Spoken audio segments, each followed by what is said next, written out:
Ladies and gentlemen, welcome to the Revenue Cycle Roundup. I am your host, Bertram Lansigo. Thank you so much for joining, and we'll definitely give it a few moments for more people to join in. As you're able to join the live stream that we're having right now, please say hi and tell us where you're from in the comments. Okay.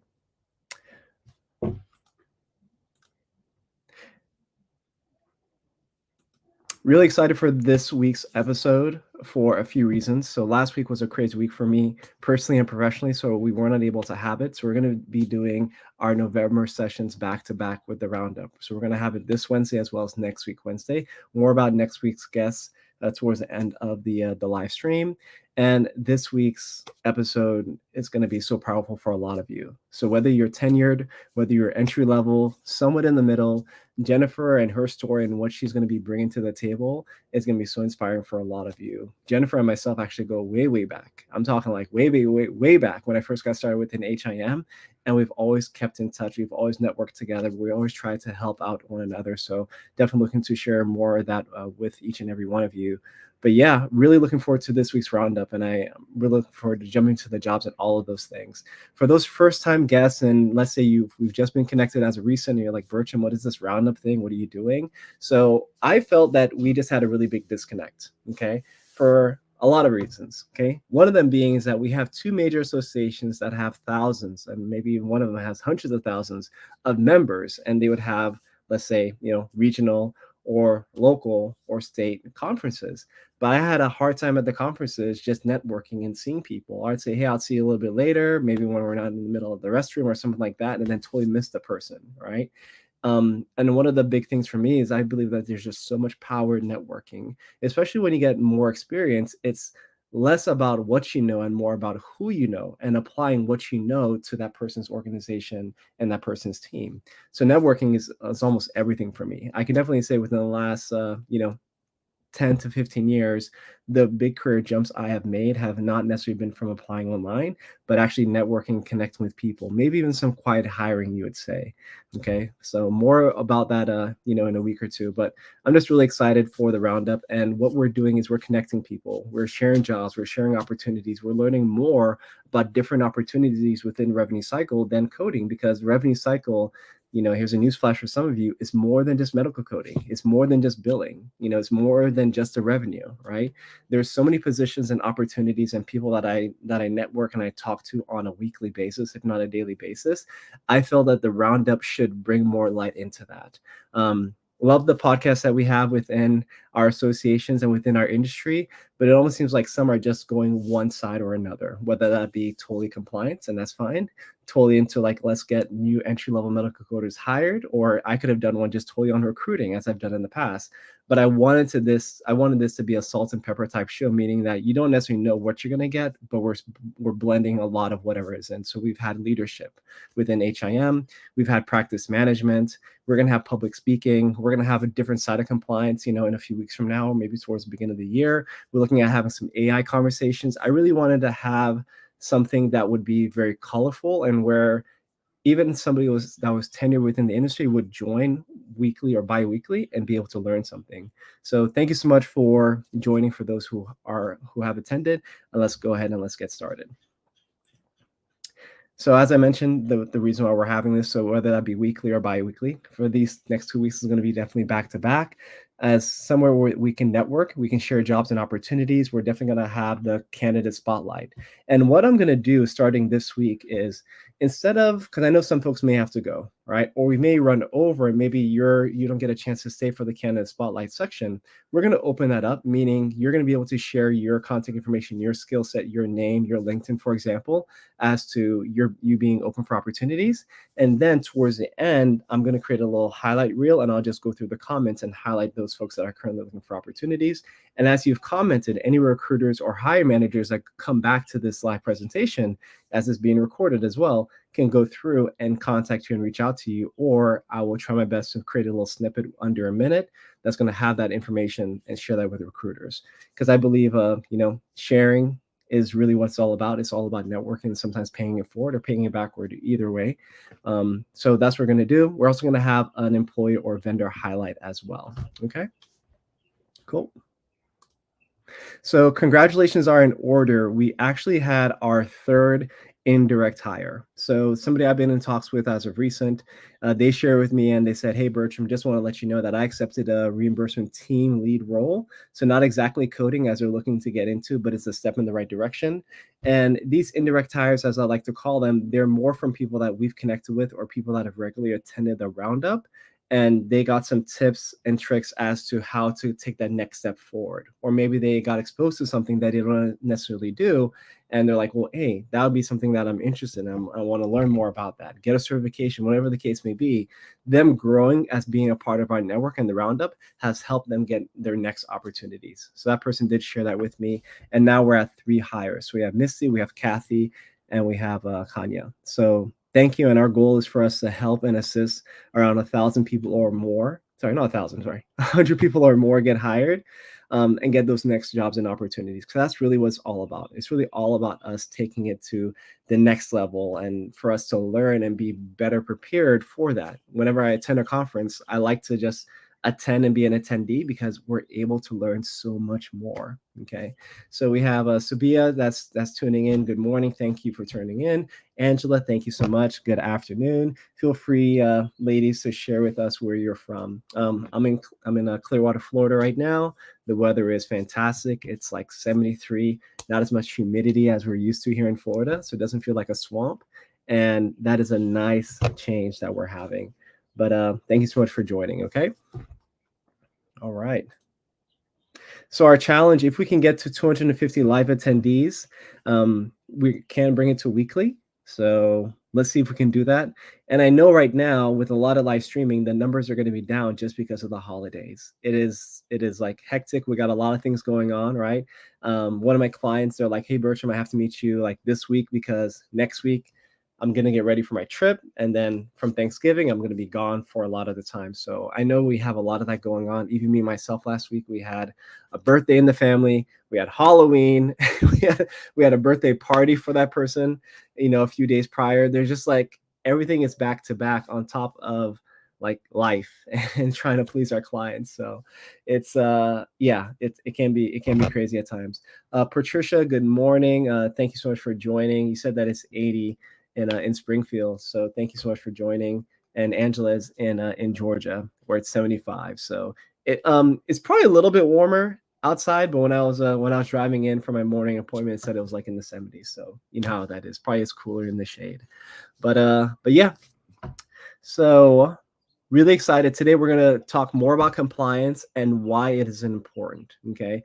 And I was even talking to this person and Jennifer, our guest, a little bit earlier, and I think for a lot of practice managers, office managers, you're definitely going to want to take note, because I know when it comes to compliance, coding, billing, and that whole revenue cycle process, is more of something that we do while we're conducting business or we're helping our physicians, providers conduct business. But having these things in place is almost like having your employee handbook, right?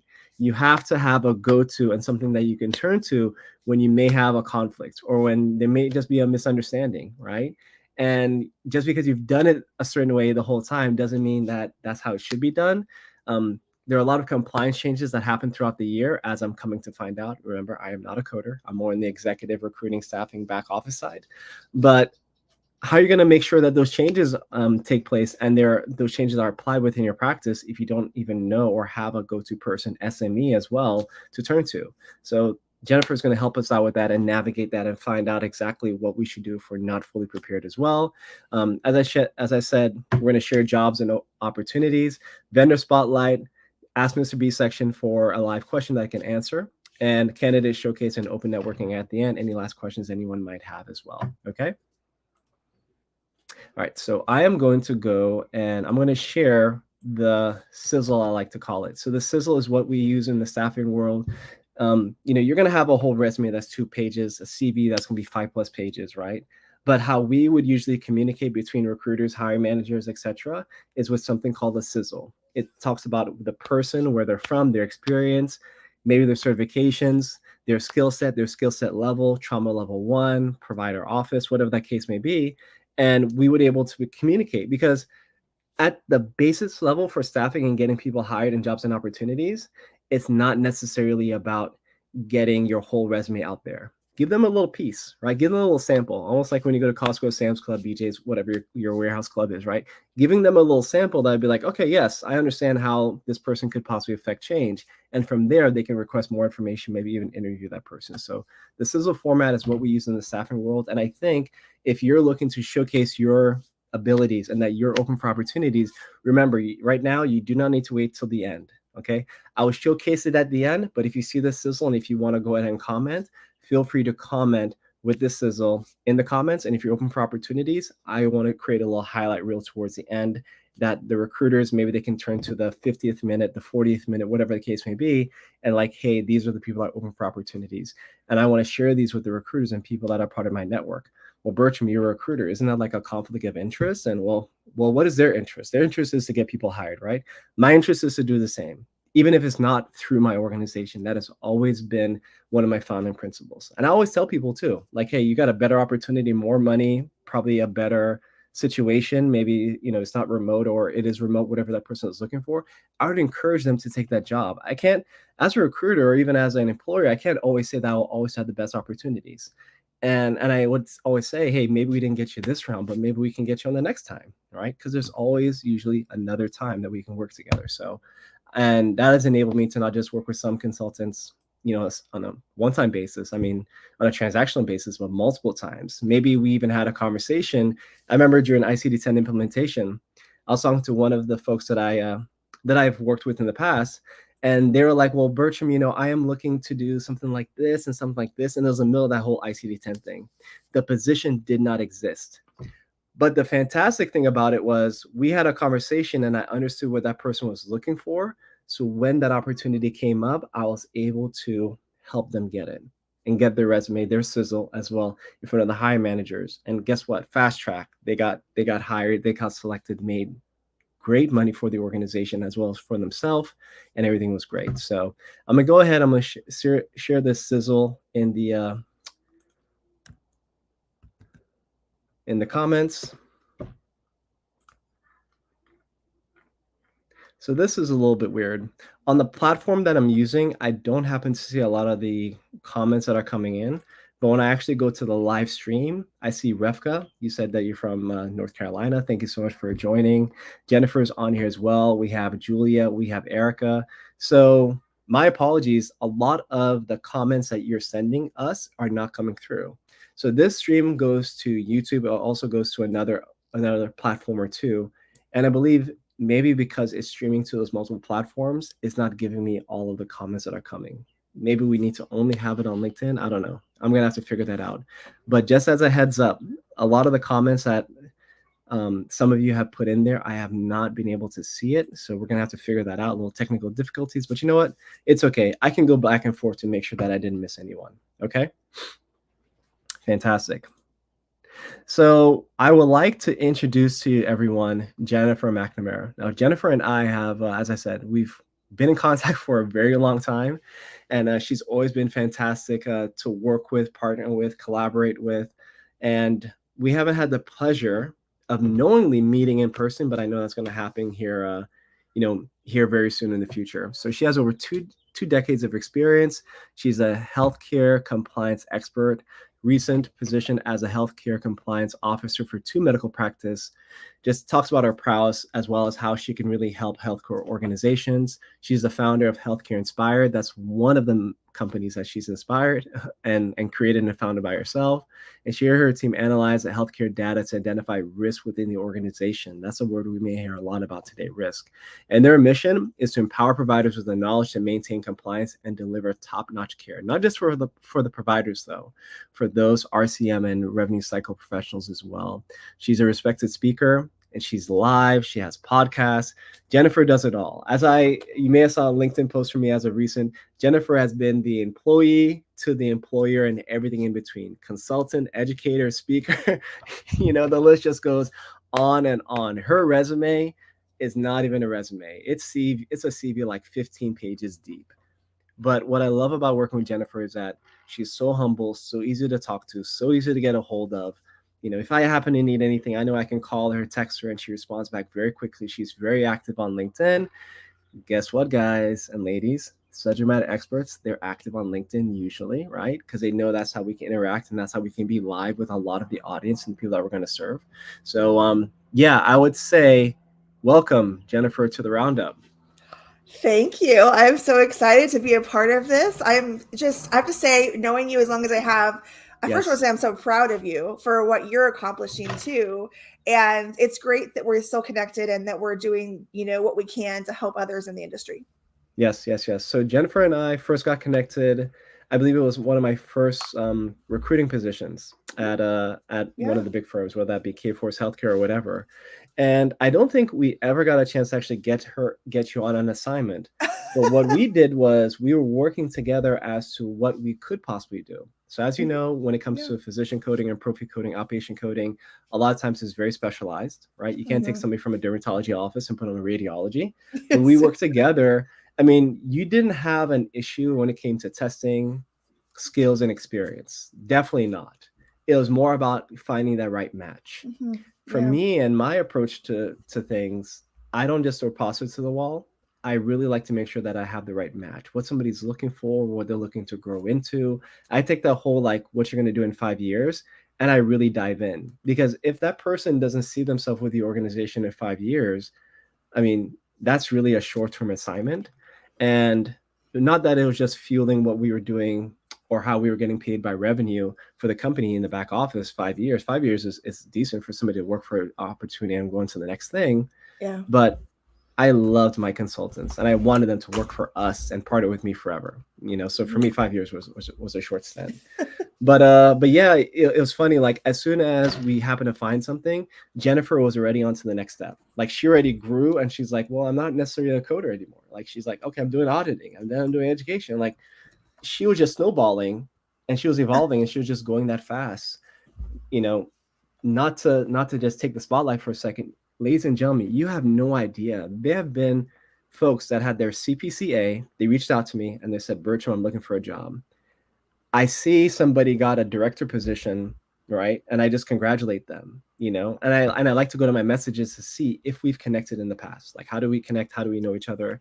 And some of these people that are the very same people that few 3, 4, 5 years ago did not have any coding experience. So you can't realize just how fast we can all grow into, whatever we're going to be. And just remembering Mhm. that's where we kind of got started and to definitely help people. That's right. But Jennifer, thank you so much. I mean, we may have more of an entry level audience, right? A lot of Right? SMEs are very busy. They're probably going to tune in and then log back out. But I will love, I mean, what for somebody that's done so much and you could have possibly become a SME of almost anything that you really wanted to do, right? I mean, what words of wisdom, what could you tell somebody if they're just starting out and they're hitting the wall? It's hard, it's difficult. I apply for, to 100,000 jobs as they always tell me. What would you tell that person? Well, first of all, don't give up because I've been there and many of the people that I've helped have also been there.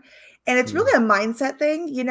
There are lots of roles within healthcare on the business side, especially that you can get into. And I think mm-hmm. sometimes we are in a box or like maybe like a tunnel vision where all we Mm-hmm. can see is I went to school to be a coder. That's what I'm going to do. I'm not going to deviate from that, even if there's a Yes. job over here or a job over here that's going to get me there. So maybe in your scenario where you live or the circumstances you're facing at this moment in time, and don't box yourself in a single moment of time, you're going to find some way, something's going to happen to you that you're not going to know today. It's going to happen tomorrow or weeks from now, maybe a year from now. Mm-hmm. But you're going to keep going because you really want this. Now, if you don't really have that passion or dedication, that's okay. If you feel like today or tomorrow, like I just don't feel like I want to do this anymore, we're not telling you don't give up. Like, you have to feed your family. So you're not going to just not find a job if you need to. Correct. But if you truly have a passion for this industry, just always keep that passion alive, even if you take a side step. So I'll give you an example. Back when I first started, I was working in a medical office and I wasn't really working as a coder yet. I was a Mm, receptionist. I was learning the check-in process. I was learning how to do benefit verification. That's an important step. You have to yes. understand that. So I was doing that and I really wanted to be a coder. And I wasn't getting that job because I didn't have experience yet. So it was a catch 22. I was there. This is 20 years ago, guys. I wasn't quite where I wanted to be. And so for a time, I was like, I worked for my uncle. I was like, I did his billing stuff for he is a construction company. I worked for him doing his payroll and QuickBooks and all that. And I just kept applying. One day I got this call and they wanted someone to do their billing. Okay. And they would train me. And I was like, okay, this is a good step because I already knew the basics. And I was like, I'm going to start here because it's in the hospital. I know that when I'm in there, because of course I have family that told me, get in the hospital, even if it's not just your cookie cutter job. And I did. And I was in there. And then while I was in that office, someone put out an email that said, hey, we're looking for someone to come to our business office. And I'm like, okay, that's my next step. So I'm going to go to the business office. Nice. From there, I worked in billing for a couple years. And then the coding department had mentioned that they were looking for coders, but you had to be certified. Super scared of that monster test. Did not want to go down that road, but I did it. I had a great mentor behind me that really, really helped me. I passed eventually. And then I walked right into that role that was offered with, and it was just next door to where I was working. It was just one door over. Wow. And I still got to see my billing friends that I had worked with. And then I got to be in the coding room and kind of do both because I already had that background of claims denials management. And then I was also able to kind of use that training in my coding role. So I feel like my journey is really the best journey because you can say you've done that other part that helps you do this next part. And from there, going into auditing, going into compliance, it all made sense. I knew all the things that people did in the office because I did them. And so when I had to say, hey, you're not doing it right, I can tell you from experience, you're not doing it right because I've done it. So it was a great way to transition and evolve. In the yes. And I think maybe it's just me maturing professionally, spiritually, whatever. Like I'm not just as you said, I'm definitely not a quitter. So I believe you should never quit. Once you have that goal, and I'm raising my son, he's 6 now. And I told him, I said, we're not quitters. You may have learned a new way not to do it today, but we are not quitters. And just because it's hard, he's playing soccer with his friends at school, and hey, I'm a little bit slow, so they put me in goalie. And the next day he came out because we encouraged him, gave him some confidence in the morning, and he's like, "Oh, Dad, I can keep up with everybody. I'm good." It's like you can turn off so fast, but definitely do not quit. But Denzel Washington had a fantastic quote for this. He said, if you're in the barbershop, eventually you're going to get a haircut. I love it. You're not there to get a haircut, right? You didn't even want to be in the barbershop, but guess what? A chair opened up. And I don't wish ill on anyone. Please don't take this the wrong way, ladies and gentlemen. But you know what? People get sick. Things happen. DNFB goes through the roof, right? They need help. And you being that person that's always willing, and you're not about the money, or you're not about any of that. You're about helping them. You're about serving.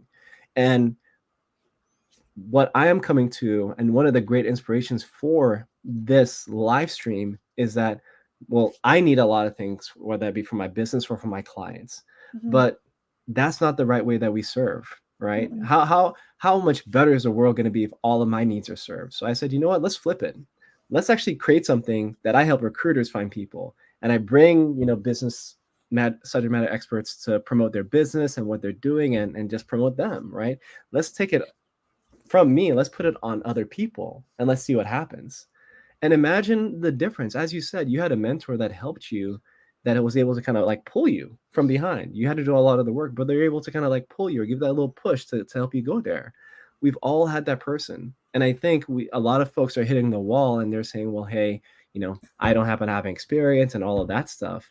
But my question to them is, when you do get experience, will you help somebody that didn't have experience? Will that be for, a connection, whether that be for a course, maybe that be for a recommendation or referral? Will you do the same? Because you know what, if we all helped each other, isn't that really where the blessings come from? We're praying to the stars, God, Allah, whoever you look up to or you don't look up to. We're praying to all these people. But what if these people and these deities are looking at us as to be the conduits to provide the blessings to others? Very You know, good it's almost point. like, well, I'm a billionaire, I have all this money, but guess what? If I can feed 5,000 families, isn't that what I'm supposed to do? Rather than me having all the money, the blessing can be right here on earth. It doesn't have to come from the supernatural, right? I'm not saying the supernatural is not needed, but just we are supposed to be the conduits. You know, if you read the Bible and all those things, we were the conduits for the blessings to the people. Yes, sometimes they just woke up and it was there, right? But how many times the prophets were the conduits to actually pass that blessing on? They realized at a time they actually had so much power within them that they were just able to do it themselves. You know, Peter denied, Jesus 3 times. Guess what? He baptized 3,000 people. Jesus didn't baptize 3,000 people. It's like, so when you kind of look at it that way, I think that there's so much that we can do. So that's a lot. That's a lot. Sorry about that little deviation. But Oh yeah, no, I, that's great. I think there's just so much that we can all do, and as you said, actually, you having those other positions helped you when you did become a coder. Mm-hmm. It was like the journey prepared you for what you're really facing. It's true. And, Yeah. with you being able to work on site, I know for some that's like, I don't want to do that. I want to be Oh remote. no. Guess what? If I was looking to, do remote coding, I would be preferably probably do remote. But if they said you got to be on site, I'll be there tomorrow. I'll be there today. Like, Yeah. you have to look at pockets and you have to kind of see where the market is going, and usually if you do the opposite, it'll get you exactly what you're looking for. So everybody wants to do remote. Hey, maybe you just try to pursue in person. And you know what's so funny? There are a lot of job opportunities, ladies and gentlemen. It doesn't say remote, but they're remote jobs anyway. They just want to Mm-hmm. make sure that you're local. Maybe they have a meeting, Christmas party, Yeah. whatever it is, Yeah. right? So don't be shy to apply. So of all the things that you've done, Jennifer, why compliance? Why have you stuck on compliance, and why is that now have become your baby or your high level of interest? Well, there's a lot of reasons, but just looking at where the industry is going, and honestly, since COVID, Yes. all the things that I've learned from working with practice as a consultant when I Yes. would be asked to go help them with a coding project or asked to do some physician education, I'm digging into the data. I'm talking to people, and it's Mm-hmm. becoming very clear, unfortunately, because of the lack of training, there are some serious mistakes being made that people don't even know they're making. And Mm. it all comes down to compliance. And it's not compliance to I was there back in the day where like the compliance officer comes in, everyone freezes. They're like, turn your computer, it's like everyone just freaks out. It's And I'm internal like, affairs. no, right, exactly. Just shut your computers down, get back to your desk. No, it's crazy. You don't, there was that fear of that department all the time. And I never was afraid of it because I was an ethical person. I always did things by the Mm-hmm. book to the best of my ability. Of course, I'm just human, but I Yes. always appreciated that part of it because I like rules. I like doing what's right because it's what's right. And so when I see these cases come across from hhs.gov, I would see these cases come across on LinkedIn, and I'm just like, how are these people getting away with this? How are they Mm. not getting caught? And it made no sense to me. Like, defrauding the government? Are you crazy? Like, what are you thinking? And so, but there are people out there who don't care about what's right and wrong. The bad actors, we know they exist, but there are really Mm-hmm. truly ethical people out there that just didn't know. Didn't But know. the problem with that is that just because you didn't know, if a published guideline exists, it's not an excuse. And so I think a lot of organizations are doing a disservice not only to their organization but to their employees who trust them to provide them Mm. with what they need to do their jobs. And one of their things they're not giving them is compliance education. Of course, a lot of them are, it's required, but there are a lot of smaller organizations that don't even know. They start a practice, like, oh, I want to open a practice. And that's the one thing they forget. They're Yes, so yes, yes. concerned about revenue and getting people to answer the phones and all this stuff. They don't realize that's one of the cornerstones, and it's mandatory. If you want to Yes. bill Medicare and Medicaid, you have to have a compliance program, which comes with all kinds of other things. And Yes. I talk all the time about the 7 steps of an effective compliance program. But Mm-hmm. the reason that those 7 elements exist are because they're all vital. You can't have one without the other. You can't miss Mm. one. I know, it's like, I love the show Friends, and I always say you cannot replace any one of those characters, like, True. ever. They would True. never happen, right? Because so it's True. like with compliance, you can't have one of those steps replaced. They all kind of work together. Correct. So it's important. And so recently, like I have a lot of consultant friends, that I've met through LinkedIn, Yes. through networking. And because of those relationships I've maintained and built and learned from, they help me all the time. They realize, okay, you have a passion for this. There's an opportunity here. Do you want to take this opportunity? I have a full plate. I can't take this on. So that's kind of how I evolved in it. I would just never turn down an opportunity. And Mm. I constantly work on my professional growth. So even though I may not know it, I didn't know how to do this 10 years ago. Over the years, I figured out, okay, like what is coming up? What is necessary? I want to position myself here. So when AI was starting to be talked about, it's been a few years now. It's not, for some people, it's just happening. But for Yeah, me, yeah, I've yeah. known about it forever. So I built my plan for the next 5 years. I'm going to start really learning about the coding side of coding, the other side of it, the computer I coding understand. part. Yep. And Hmm. I actually worked with my cousin, actually helped me understand a little bit about what the computer coders do, because she works in healthcare coding on the coding side for IT. And so I learned that part of things, and I learned how everything works. I would talk to tech experts. I went to conferences that were tech conferences because I Hmm. wanted to kind of position myself in that way. When value-based care started to be talked about more several years ago, I started to get into risk adjustment. I started to learn more about it and then help others learn it. So learning what's coming before it comes is really what's going to position you to be successful. So again, the writing on the wall was there. I love coding. I love billing. I will always be there to educate, but I want to focus on compliance because it's where we need it. We need to be right now. We need people who are focused on what's right and wrong because there's so many people doing it wrong. So Mm. it's a scary thought. Absolutely, absolutely. We had a guest a few weeks ago, and we laughed about, well, a lot of providers may be doing the coding themselves for their very Oh, small practice, right? yeah. Or maybe an office manager is doing it. And I can't even think of the thousands of providers that may not even know or even have a compliance plan. So this is where it actually comes among us. So now that you've been exposed, ladies and gentlemen, you cannot say you have not been exposed. What we are Nope. saying is, if you're within a provider office or if you're at a provider office, and let's just even say you're a consultant, you're just there to help them with some coding, whatever, and then you're going to be out, whatever it is.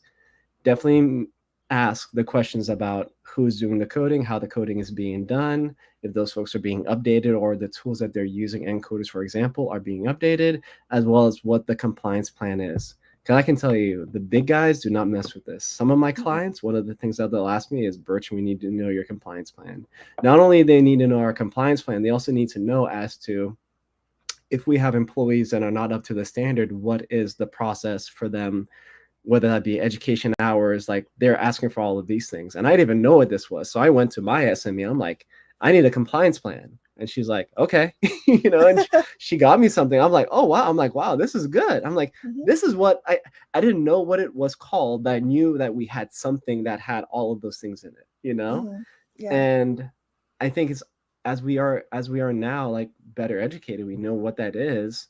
And I would Mhm. love for you to share with us some of the penalties, because I think from what I've seen, and I can't speak for the government, I can't speak for the industry, but I almost feel like compliance before was almost like a slap on the wrist, like, yes, HIPAA, whatever, like 10,000, whatever. And it's gone to the point now where the government is taking it so serious, and they, for lack of who it is, they'll say, "Oh, what biggest, like one of the biggest players in the space, you will be fined millions of dollars." Like it's coming to a play now where maybe before they just kind of like gave everybody like a slap on the wrist or said like, "Okay, maybe you didn't know," but now I'm seeing headlines on hundreds of millions of dollars, maybe even some of them using automated processes to get things done, and then they're like, "No, you can't do that because you're not supposed to do it that way." Could you share with us some of the repercussions or some of the faults or penalties for folks not having a compliance plan in place, or even abusing, going around, or just, as you said, like whether that be upcoding or whatever the case may be, breaking the law, for revenue? Well, first and foremost, the Affordable Care Act made it mandate. It was a mandate for billing Medicare and Medicaid. You had to have a compliance program. So get on the OIG's website. They have great, and thankfully, I mean, we're all kind of just so excited. Yesterday, we were talking about it. This last week, on November 6th, the OIG dropped their General Compliance Program Guidance Update document. We haven't had one in so many years. It's been a long time. Things have changed a lot. So on April 24th of this year, they announced they were going to drop this, and they dropped it on November 6th. It was great to update things. And the old document was kind of hard to read and hard to understand. And this one's a little easier to flow. It's still 70 pages or so. It's not a light document, but it is easier to manage. You can go through each step and understand it. But in general, when you don't follow a compliance program, you are risking the potential to violate one of the 5 laws that the OIG kind of really watches for. And a couple of them are the False Claims Act, the anti-theft statute, right? The Stark Law, all this stuff. So basically, if you knowingly submit information, and this can happen where you should have known, you can prove intent by the fact that you should have known, but also there are ways in the laws, they tell you what they consider intent, right? And I'm not a lawyer. I didn't go to law school, but I read documents,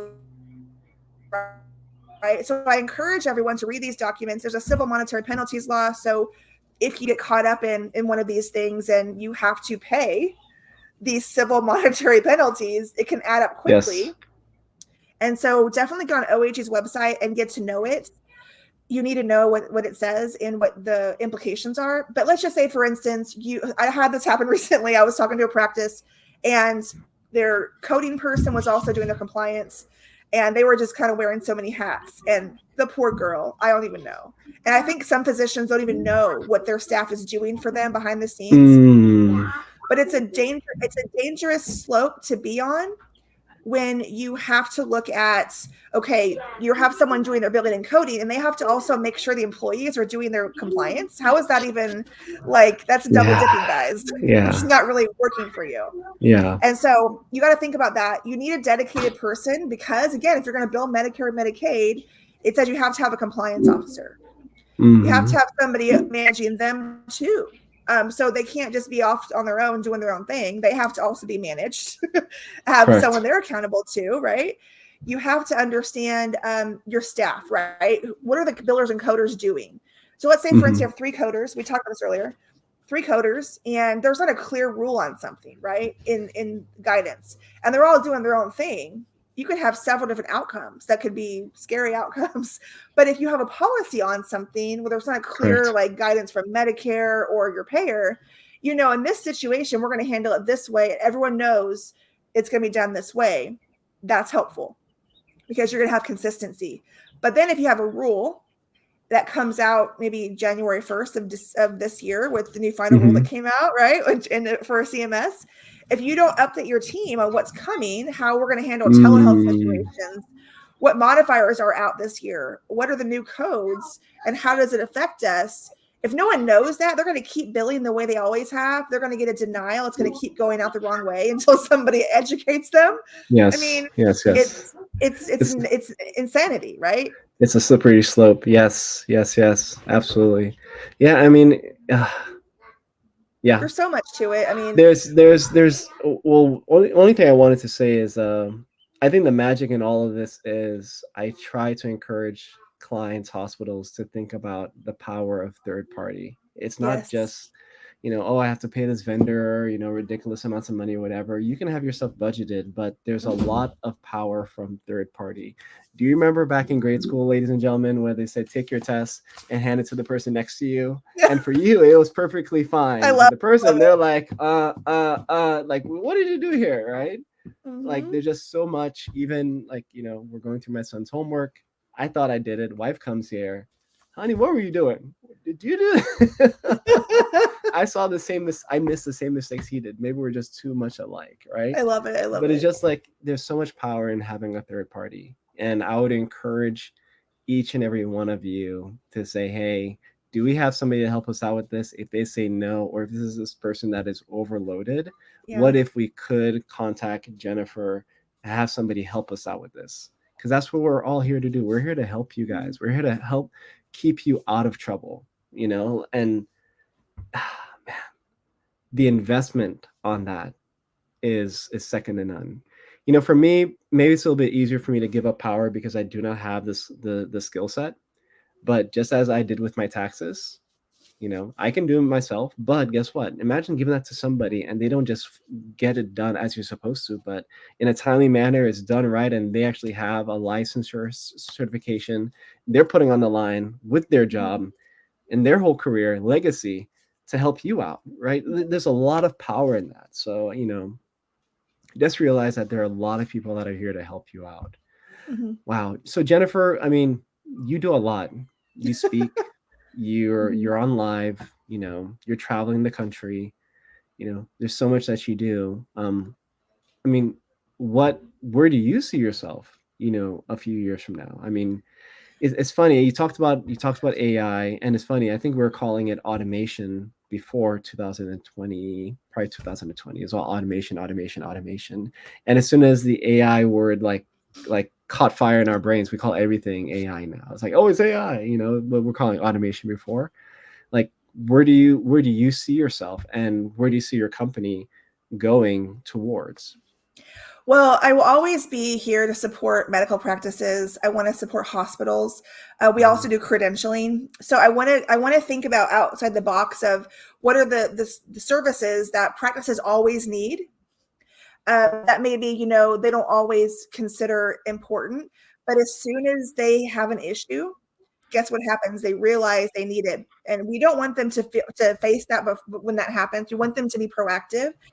So think about your technology if it is being optimized. So we optimize your EMRs for you. We go in and we say, hey, this could work a little better. Maybe you don't know it, that you're not using it right. So we can help you with that. Compliance, of course, training, compliance management. As a consultant, we definitely want you to do that. Make sure and we'll do assessments for you. Recently, I was asked to do an assessment for an OIG CIA. I don't know if anyone knows what that is, but if you get involved in fraud, if you actually commit fraud, the OIG has okay, you can go into this agreement, corporate integrity agreement for 5 years. You have to do everything we say. If you do it right, you have these assessments every year, then you can get out of it. You can be like, okay, you're good, instead of getting fined all this money, and it can be a lot worse for you if you don't follow it. So I had to do a final assessment for this practice, and it was great. It was nice to see someone who made a mistake, and maybe some of them didn't know that all the rules and they didn't realize it. Someone else was a bad actor. They made a mistake, and everyone else had to pay the penalty for it. But they did everything right. They got out of it. And so it's a nice thing I could do for someone. So it made me feel good that I was able to help somebody kind of see the light and kind of move on forward with their practice and not have to carry that weight much anymore. They're on the right track. I love doing that stuff. I love helping people with that. But I see myself, continuing to do this. I have a plan. My plan has always been once I started this, I wanted to work in the legal field. I don't want to go to law. I don't want to go to law school, but I see a lot of people, coders actually, I've seen that have gone to law school. They have their CPC and their JD, and they do great things. I don't want to do that, but I have aspirations of being an expert witness one day. So I'm positioning myself, to kind of be in the courtroom. I've always had that. I love courtroom dramas. I love all that stuff. And so I love the idea of blending my healthcare knowledge with legal knowledge, and I want to build on that, and I want to grow with it. So that's my passion right now, where I see myself. And then technology, helping to become a subject matter expert with tech companies. I want them to use people like myself and others who really know healthcare. There are so many companies that are just making things up. I'm telling you what. It's just like, I don't even know where they get this information, where they get the idea this will work. But they've never worked in healthcare, so they don't know. They need someone who has. So I want to be that person. I want to introduce them to people who can actually help their technology be effective. Yes. So yes. That's what I want. I know, and ladies and gentlemen, I know there's a lot of fears within our industry about AI. AI and technology is going to take all of our jobs and stuff. No, it's not. Ladies and gentlemen, newsflash, China just announced that they're going to have automated robots built by 2025, and they're going to do like cleaning up janitor stuff around China. I don't know, whatever it's going to be. Like, it's here. It's here. Okay. Now that it's here, we can either be with it or we can be without it. And it's not going to be good without it. And it's already coming. Think about it. Tesla is already on the road. So you can say you don't like a Tesla, whatever. Guess what? It's in front of you. It's behind you. It's good. Oh yeah. They're going to be controlling the traffic lights many years from now. Like, it's going to be, it's just, it's here. But what I would encourage people, instead of rejecting and, pushing things away, why don't you accept it? Because what Jennifer is talking about, I think a lot of you may not even caught it. What she's talking about is actually becoming a subject matter expert in that, because think of all of the hospitals, provider offices that are going to need help with implementing that technology.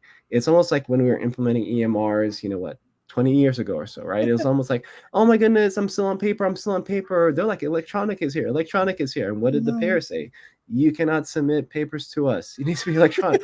Like, so you could have even been the person doing the implementation or helping with that or doing the training, traveling the country, whatever the case may be. You could have been that person, or you could have been the other, just be like, I'm still going to do paper. And then it comes to a certain point where you're going to be forced to convert. And then you're going to look back on yourself as to what took me so long, and this is easier and all of that stuff. So I'm not saying that we have to embrace those companies and what they're doing. And we had a comment that says that AI needs to be monitored. Absolutely. And one of the things that I have learned in talks with some of these companies is what they're saying is not just automated, that is just spitting out something. They actually have not necessarily word tracks, but it shows this journey as to how it came to whatever that code selection is going to be. And right now, a lot of them are not trying to do it automated. They're trying to do it almost as a pre-selection, giving the coders or giving somebody, this is what we think that it should be. And they're trying to have us or a coder, somebody, be the person to accept it or send it off, right? They don't necessarily want that on them. So yeah, maybe we will get to a point in time where things are going to be automated. But you know what though? The work is there, that they're getting to a decision, and if they need to change it or if they need to update the algorithm to moving forward to not do this, or update the codes or update the guidelines, that they can do that. So I encourage people, don't look at this and just stiff arm it away and think that you're gonna like it's already here. Why don't you do something different as to learning about it, mastering it? That's when ICD-10 came. People are crying, I'm going to get out of coding. And other people are like, no, I'm going to go do the train the trainer. I'm going to do this. I'm going to do this. And guess what? When the $50 an hour jobs came, guess who got the jobs? The people that spent $2,000 for that, that weekend or two, and they did it and they took the test and they're fantastic. Bertram, just so everyone knows, today dropped my episode 10 on the Healthcare Inspired podcast. I have an interview with a tech expert on AI. Yes. So if you want to really understand this technology, what it's doing, what it's designed to do, and what's coming, I mean, you guys are going to have your minds blown with what's out there on the tech side that we can't even think of. We can't even fathom it. And yes. Biden and Harris, they just announced what their plans are for AI in healthcare. So the government's they're really working on making this, obviously compliant. They want to make sure it's working. They have a task force they're going to put in place. So it's not like it's just going to happen. Everyone's going to be scattered. There's definite organization involved with it. And it's not going to be as scary as we think. Yes, there are bad actors out there who may try to use it for their own means, but correct. Organizations that care about compliance and care about doing what's right, they will make sure that they have those checks and balances in place. And we have to use it. We have to embrace it. So think about your career. Maybe you're going to be an auditor. Maybe you're going to be one of those people that goes behind the scenes and says, oh, this isn't right. We need to change this. Maybe you're those ones that are going to start helping with that process. Coders aren't going away, correct. But what they do will change. Just think of it. And we're also so far from that point that, we're always treating it like it's going to happen in a year or two, maybe 5 years from now. We may be 10, 15 years from that full switch. But you know what, though? It's okay. That gives each and every one of us time to get with it. And, please, I'm a recruiter, I know, by trade, by experience and stuff. Don't you know how many years people are saying that my jobs are going to be outsourced? Nobody's going to need recruiting because you're going to do video interview and you're going to do this and you're going to do this.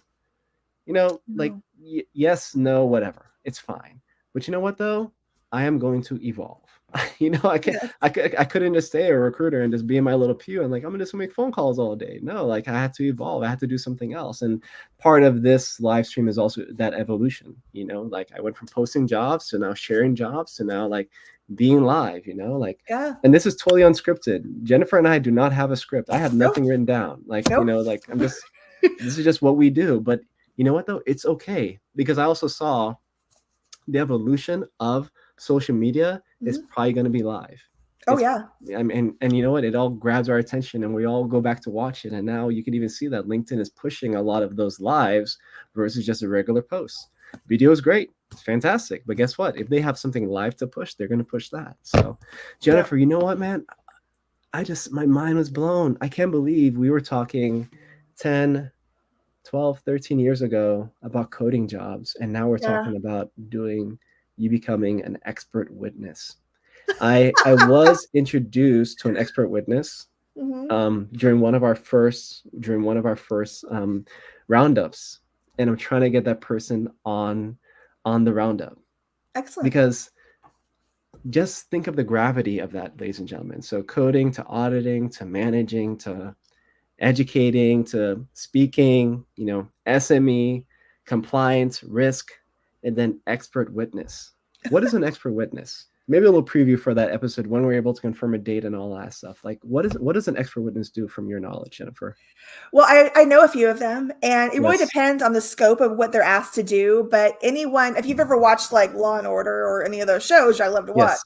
they will have someone on the stand that basically understands that concept. So if it's like they're saying that they're basically claiming the insanity plea, they want to know. Mm-hmm. They want someone who is basically understands Mm-hmm. psychology, an expert, right? So if you're involved in healthcare fraud, for instance, someone who understands the laws that govern that, or if you're being sued by a patient, what really happened, and is someone Mm. behind the scenes. They understand the billing and coding, they understand compliance, they understand basically how the revenue cycle works, where it broke down, they understand documentation. So they understand, like, yeah, this is what they're saying, but this is what's really true.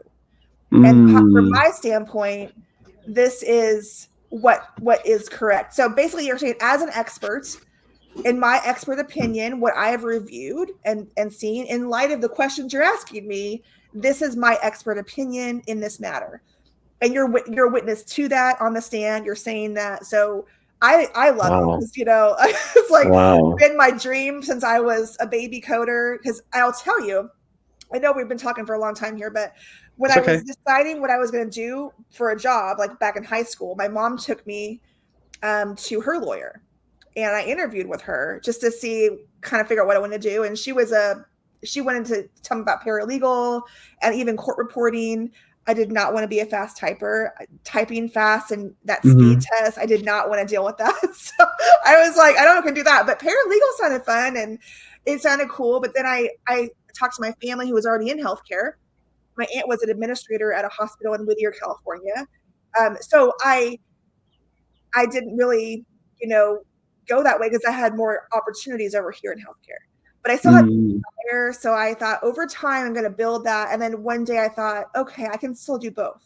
So the last 5 years, I've been really thinking about my transition, which is why I'm in compliance, and then I'm moving my way that direction. So I There don't you go. tomorrow, but it'll happen hopefully in the next few years, 10 years maybe, who knows? Ladies and gentlemen, as I say every roundup, it's so much more than coding.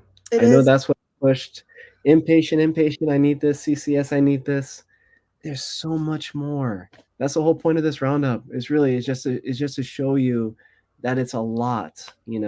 I got to go to the comments really quick. Yeah. Remember, Yeah. ladies and Yeah. gentlemen, I apologize. Not all the comments are coming through. Like And I I'm wish it seeing them was for some showing. reason. You're Well, you not. can I'm see them seeing on them your though. side, but I Yeah. can't see him through StreamYard for some reason. But Betty just popped in and Okay. she said, being an expert witness can be tough but Yep. rewarding because you're fighting a good fight for a good practice. Absolutely. Um, Absolutely. Alonda is asking, saying that she would love to be on the tech side of that. All right. Yeah. And how can you get started on the AI side of coding? Is there a program? wow, does somebody need to create a program for AI encoding? Well, there is Probably. Ahima. Ahima has some Right. credentials on the data tech side. So I would say, go on Ahima's website. For the life of me, I can't remember the actual credential right now, but I'll look it up and I'll post it on the comments later. I just can't remember what it's called, Thank but you. there is a really good credential for healthcare tech kind of data science kind of thing. So I'll look at that up and I'll post it. Yep. And there's also not just within AHIMA as well as the APC, there's also HIMSS. So if you're not Yes. familiar with them, so HIMSS is HIMSS. They're a lot more healthcare IT related. So, Yes. for example, the conferences of HIMSS is like, you think our conferences are big or small, whatever, like it's like gigantic. It's I like went there. huge. I went So to HIMSS in April. I've never yes, seen anything like 11,000 vendors yes, or that's just the 1,100 business, vendors. 1,100 vendors. It was crazy. Yeah, so there's a whole side of that. But I think, I mean, if somebody's really looking to get started in that, Yeah. it's probably going to be the early adopters are going to be the folks working for the company. Yeah. Almost like when Epic did their whole rollout, right? They first had the people working for Epic, and then Epic is like, this is too much. We can't do all of this. So let's have these consultants or companies that are going to do it for us. And then you kind of do that. So there's a lot there. We had another question come in the comments. Should we start training for ICD 11? Oh my. Well, I don't know that there's a hard push for organizations that are training their teams. It's not a bad idea to get prepared. We all did the same thing before we knew when it was going to drop. So yes, the earlier you start, the better. You may not have an official training program in place because there aren't really those out there right now, but definitely you can learn all you can about it. You want to go on the WHO's website, the CDC, everywhere you can find information on that. Yes. And Betty just posted that credential for me. Thank you, Betty.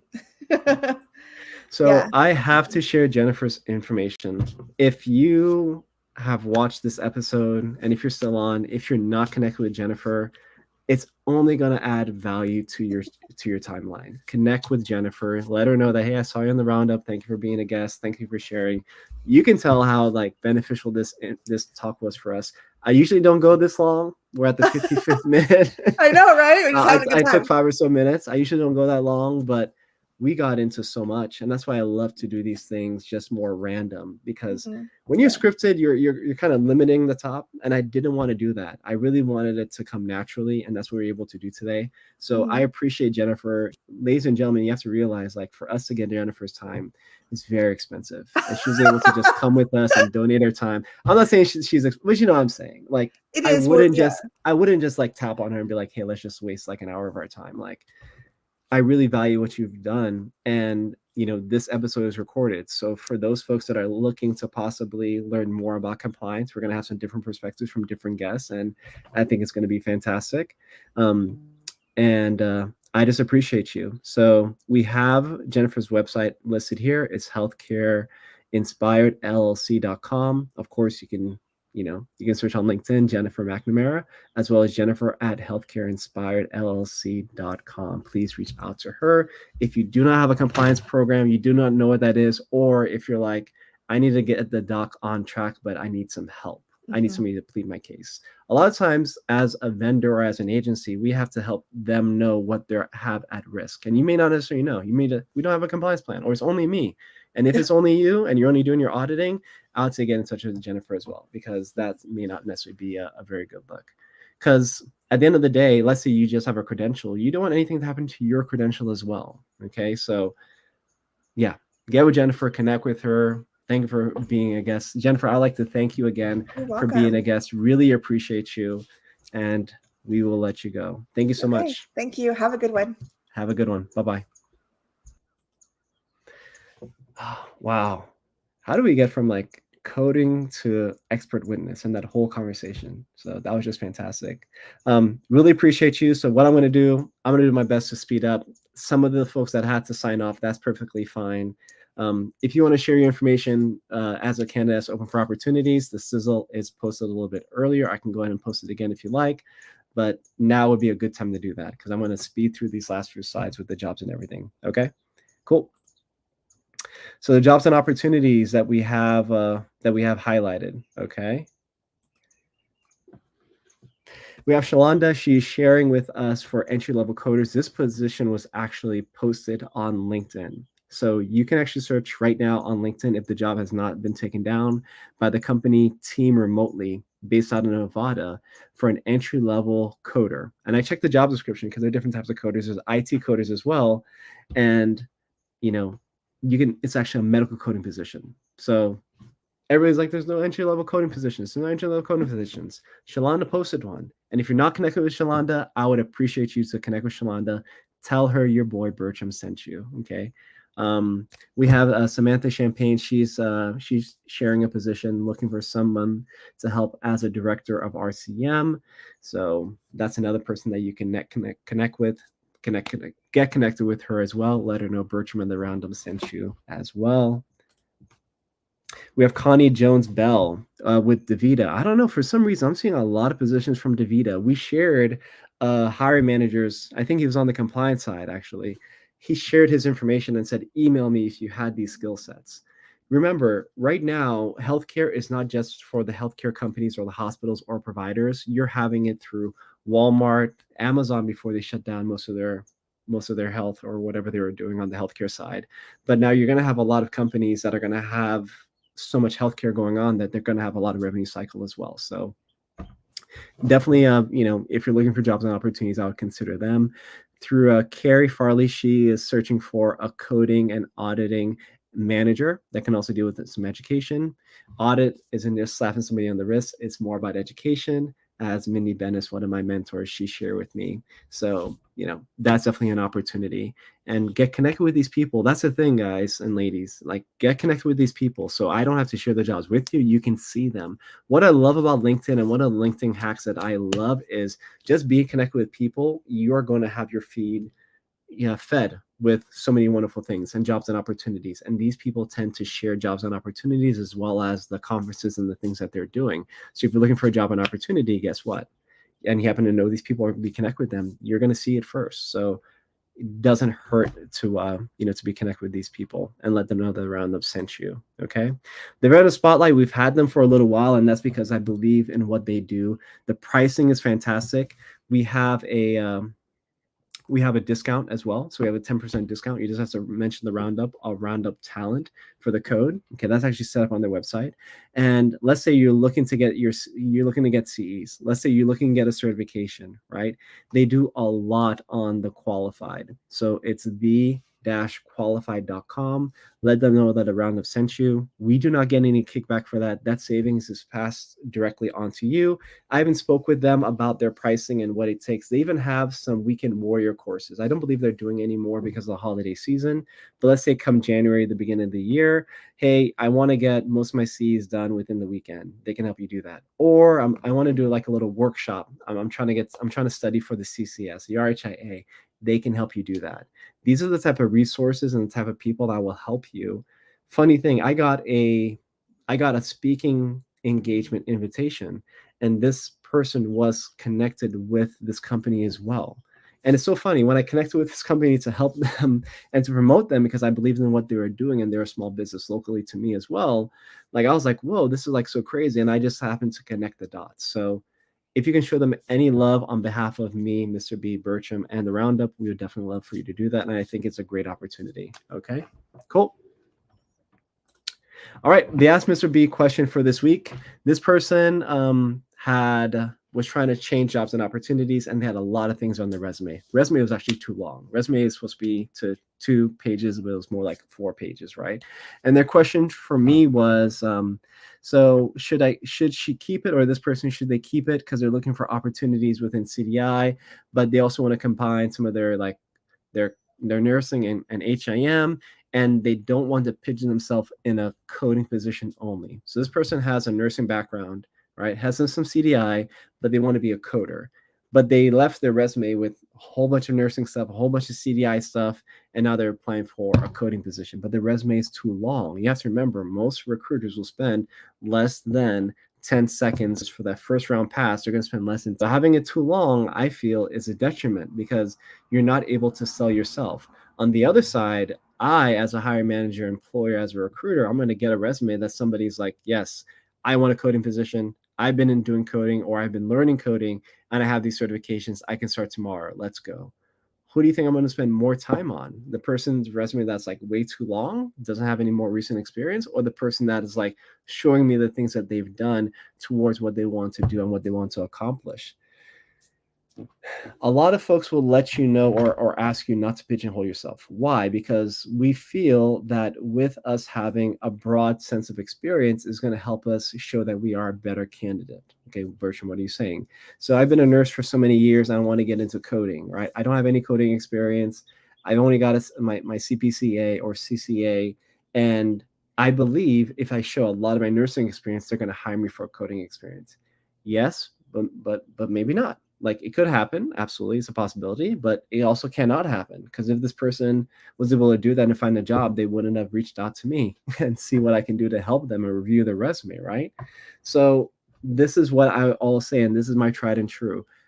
When you have your positions listed that you're a nurse in those things, I'm not saying that you shouldn't list those positions and opportunities, but what I'm saying is you need to show and try your best to show how those positions prepared you for your coding positions, where you work with those team members, whether it has some of the same skills, keywords, or same functions, that you're going to be efficient as a coder. So I feel it's much better, not necessarily to pigeonhole yourself, right? But to show that everything within your experience and what you're looking for says coder, coder, coder, without saying coder, coder, coder. That's what I believe. So that's my suggestion. Yes, you can share that you're a nurse, and you share all those things, but look at the skills needed to be a great medical coder, and show that you've worked or you've done a lot of those things as of recent. That's going to help you be a fantastic medical coder. What job are you looking for in your job summary, objective summary? It should have coder there as well. But usually they would say, oh, I've been a nurse, I've been doing CDI, and da da da da da. They don't necessarily say anything about a coder. So when I'm looking for a coder, your resume may not be the first that comes to mind because you didn't say that, right? We need to speak the same language. And I would encourage that person to have different resumes for, I would say, different different jobs you're going to apply for. So maybe you're going to apply for a CDI job, maybe you're going to apply for revenue cycle, maybe it's going to be coding. So just have a different resume for those different things or interests that you're going to have, okay? Not a bad thing to do that. Pigeonhole yourself at this point, if you're really looking for that opportunity, is going to help you, because when I'm looking for a coder, I'm looking for a coder. I'm not looking for a coder / nurse / CDI specialist. And once you interview with that company and once they talk to you, they'll be able to see that you've done a lot of these other things. If there are things or ways that you can help them, they're going to ask you to help them. So that's how you can bring all of that together, instead of just verbally vomiting on everybody that you've done everything at once. Okay, cool.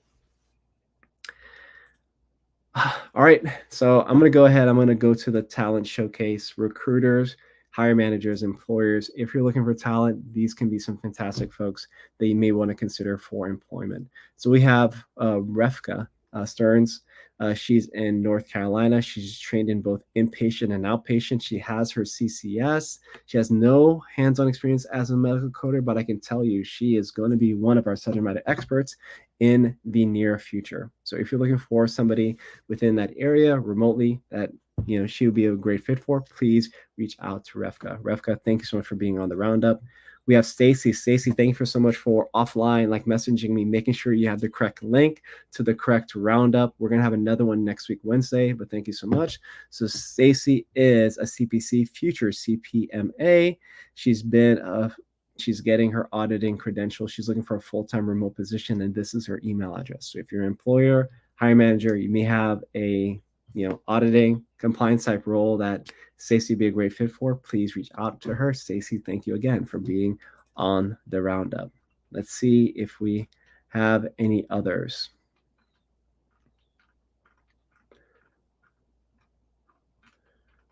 All right. I think that's all that we have for the spotlight for this week. Okay. So ladies and gentlemen, our next roundup is going to be next week, Wednesday. All right. And we are going to have somebody to help us learn more about speaking and how they got involved in public speaking and all that thing. So, when you go to those conferences and you go to those online webinars, especially we only had online webinars during COVID, right? That was a crazy time. I did 30 speaking engagements in less than 12 months. And, yeah, how does somebody get started in that? Maybe that's something that a lot of you are looking to do. So we're going to introduce that guest here shortly, and we're going to speak to them. Candidates, speakers, SMEs, please sign up on renowntalent.com/roundup. Before the roundup that week, I will email everybody, make sure they have the correct link to come and join us. And it's just great to be on that list. Right now, we're on LinkedIn Live. It seems to be working out. If we have to change or if we need to do something a little bit different in the future, us having this list as a backup on there is going to be very fantastic. We do have a privacy policy, meaning that we're not going to sell your information. I mean, what are we going to sell? Emails? Everybody has emails, but it's just your email. And I believe we asked like your employer and first and last name. I think that's mostly it. But anyway, we have that on there just so if this has to transition anywhere else, that we can be able to do that and let you know about that. Ladies and gentlemen, we're at 10 minutes past the hour. Thank you so much for joining. A lot of folks have been reaching out to me, whether that be like career advice, reviewing resumes, and those kinds of things. I will try my best to get to each and every one of you, but you do have to understand that I am running a business. I am also a full-time dad, husband, and all the other titles that we tend to carry. So I may be a little bit behind, but if I haven't gotten back to you just yet, just ping me again, just reach back out to me and I'll get back to you. Remember, in everything that you do, right, be renowned. As a man does one thing is likely how they're going to do other things. If somebody is not doing their finances very well, do you think that person is going to be really good to put in a finance position at a company or manage business finance? Once you think about that, you'll definitely take your work and what you're doing seriously. Maybe you are the stock boy at Publix, right? You're just stocking the shelves or you're bagging the groceries, right? Be the best bagger, have the biggest smile on your face. When people come within your presence, let them feel you. I believe when you do that and when you have that energy that's almost like a good contagious, that's when the jobs and opportunities, people want to see how they can help you. A lot of times, what do? We're in that position. We're kind of like, we're going through it. I used to be like this so much. I'm so sorry. I used to be like this. Like I was like so frustrated in the position that I was in. But then I realized the journey is the beauty. Because when you get to the goal and you're there, it's almost like I'm here. So what's next, right? Like you die? No, you're not going to die. Like go to the next goal. And I realized like you just be happy in the moment, be happy in everything that you do, because how a man does one thing is as a man does everything else in their life. Thank you so much for attending the roundup. All these are saved on YouTube. If you haven't already, send Jennifer a connection request from coder to future expert witness. And if you connect with her, you like me, you're going to see that happen. She already spoke it into existence. I know it's going to happen. And for those that came on the roundup today, you're looking for the jobs and opportunities. You're doing the things that others are not doing, and that's why you're going to get those opportunities. Okay. As we say each and every week, bi-weekly, be renowned or be forgotten. We'll see you later. Thank you. Bye-bye.